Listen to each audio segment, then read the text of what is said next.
Hello friend, all field command channel में आपका स्वागत है। होम थिएटर के अंदर जो इस प्रकार के बोर्ड यूज़ किए जाते हैं तो इस बोर्ड में कुछ बेसिक जानकारी होनी ज़रूरी होती है। जब तक इसके बेसिक जानकारी को आप प्राप्त नहीं कर पाएंगे तब तक आप ये इसके सर्किट डायग्राम को भी नहीं समझ पाएंगे और साथ ही साथ रिपेयरिंग भी भली बातें नहीं कर पाएंगे। तो यहाँ कुछ बेसिक जानकारी हम लोग आज प्राप्त करेंगे इस वीडियो के जरिए। तो यहाँ हम लोग समझेंगे कि सबसे पहले कमज़ोर ऑडियो सिग्नल यहाँ प्रदान करते हैं। USB मॉड्यूल के द्वारा हो या CD DVD का ऑडियो सिग्नल हो, तो ये ऑडियो सिग्नल जो यहाँ देते हैं तो उस ऑडियो सिग्नल में लो फ्रीक्वेंसी हाई फ्रीक्वेंसी दोनों फ्रीक्वेंसी मिले होते हैं, यानी कि पतला आवाज़ मोटा आवाज़ दोनों आवाज़ मिले होते हैं। तो यहाँ से लेकर यहाँ तक जो कंपोनेंट लगे होते हैं RC यानी कि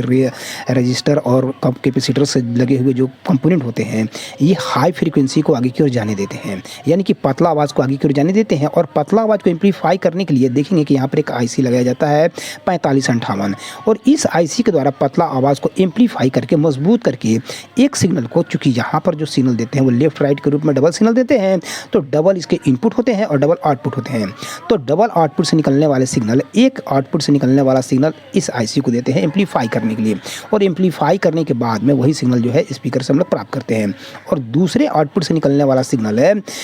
इस IC को देते हैं, और इस IC के द्वारा एम्पलीफाई सिग्नल है स्पीकर के द्वारा हम लोग प्राप्त करते हैं। तो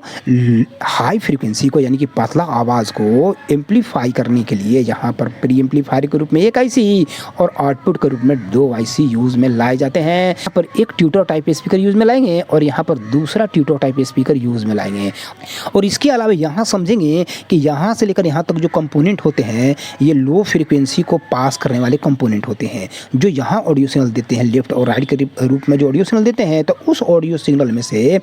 लो फ्रीक्वेंसी को पास करने के लिए यहाँ से लेकर यहाँ तक कंपोनेंट लगे होते हैं। लो फ्रीक्वेंसी का मतलब है मोटा आवाज़ को पास करने के लिए यहाँ जो है इनको कंपोनेंट लगे होते हैं, और इनके द्वारा मोटा आवाज़ को लेकर के एम्पलीफाई करने के लिए इस IC को देते हैं 4558 के रूप में। यहाँ पर बफर एम्पलीफायर IC लगा होता है। बफर जो एम्पलीफायर IC होता है इसका काम क्या है कि लो फ्रीक्वेंसी को यानी कि मोटा आवाज़ को एम्पलीफाई करना, और ये इसके द्वारा इस IC के द्वारा एम्पलीफाई आवाज़ को लेकर के हम लोग वूफर साउंड कंट्रोलर को देते हैं, और वूफर साउंड कंट्रोलर के द्वारा वो सिग्नल को लेकर के सीधे यहाँ देखेंगे कि यहाँ पर 2 IC लो फ्रीक्वेंसी को एम्पलीफाई करने के लिए यानी कि मोटा आवाज़ को एम्पलीफाई करने के लिए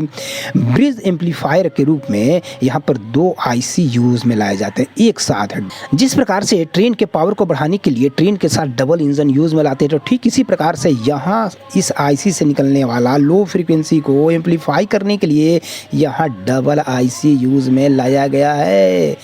जहाँ एक ही सिग्नल को एम्पलीफाई करने के लिए डबल IC यूज़ में लाते हैं तो उस प्रकार के सर्किट को हम लोग ब्रिज एम्पलीफायर सर्किट बोलते हैं। के साथ लगे हुए जितने भी IC हैं इन IC को काम करने के लिए सप्लाई पावर सप्लाई से देते हैं। तो देखिए कि यहाँ से लेकर यहाँ तक पावर सप्लाई फैला हुआ है, और सप्लाई के रूप में एक ट्रांसफार्मर लगाते हैं, और ट्रांसफार्मर के द्वारा 12012 की सप्लाई देते हैं, और 12012 की जो सप्लाई देते हैं AC वोल्ट, तो इन डायोड के द्वारा DC में बदला जाता है, और बदलने के बाद इसमें इस पावर सप्लाई में ड्यूल सप्लाई प्राप्त होती है।